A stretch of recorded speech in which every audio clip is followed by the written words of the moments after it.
So the new policy brief is about the quality of government. It stems from what we have observed is that government size has inflated, both on the spending and tax side, but at the same time the perceived efficacy of government has dropped. The distribution has gone down, productivity growth or economic activity has not gone up. So it gets bigger, but it doesn't deliver. The question we wanted to ask is why, and what are the policy implications of that?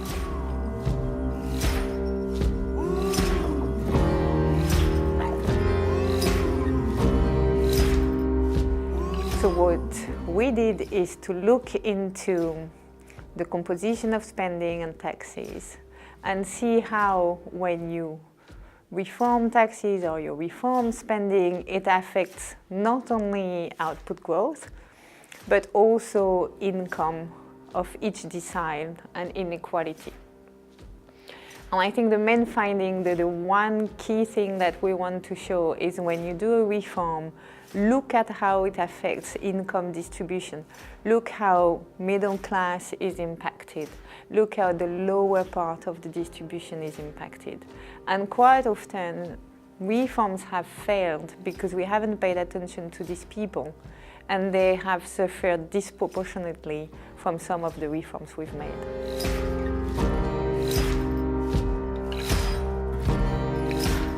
So I think Europe can do things on substance, on methods, and on reach out.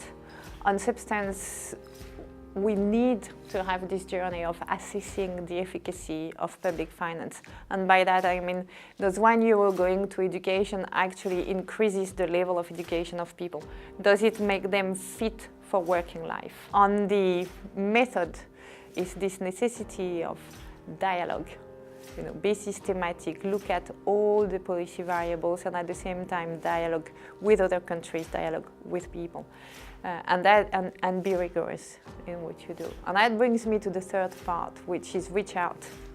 It's important to take into account that the French doesn't think in the same way as a Dutch or a Spanish in economic policy, and for that we need to be talking constantly.